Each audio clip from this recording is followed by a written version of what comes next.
औद्योगिक क्रांति के इन विभिन्न पहलुओं पर हम लोग बातचीत करेंगे, लेकिन सबसे पहले हम लोग बात करेंगे क्या है इंडस्ट्रियल रिवॉल्यूशन, क्या है। और उसके भी पहले हम लोग ये देख लेते हैं कि ये जो इंडस्ट्रियल रिवॉल्यूशन वर्ड है, औद्योगिक क्रांति जो शब्द है, वो पहली बार कहाँ प्रयोग होता है, इसको थोड़ा सा समझ लेते हैं। जैसे पहली बार 1837 में एक समाजवादी नेता हैं फ्रांस के समाजवादी नेता हैं, उनका नाम था ब्लांकी।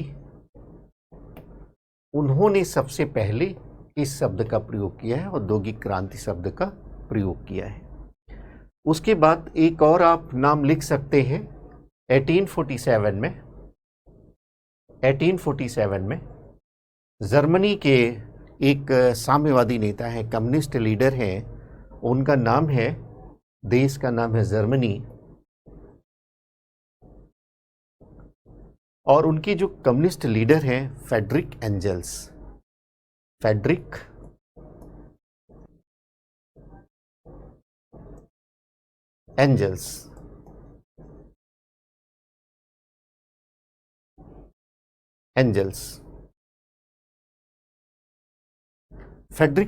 ने इस शब्द का प्रयोग किया। लेकिन औद्योगिक क्रांति इंडस्ट्रियल रिवॉल्यूशन को लोकप्रिय बनाने का कार्य, ये जो शब्द लोकप्रिय हुआ है, उसके पीछे जो सबसे बड़ा रोल है वो एक ब्रिटिश इतिहासकार हैं, अर्नोल्ड टॉयनबी, उनका नाम लिख लीजिए।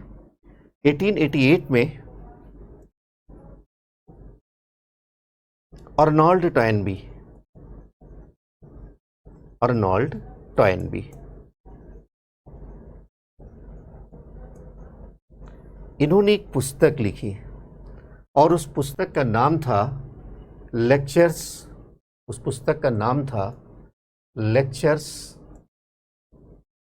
On industrial revolution. इस पुस्तक में अर्नोल्ड टॉयनबी ने अपनी पुस्तक लेक्चर्स ऑन इंडस्ट्रियल रिवॉल्यूशन में इंग्लैंड में जो औद्योगिक विकास हो रहा है उसकी चर्चा की है, और ख़ास तौर से 1760 से लेकर के 1760 और यहाँ से लेकर के 1840 के विकास की उन्होंने चर्चा किया है।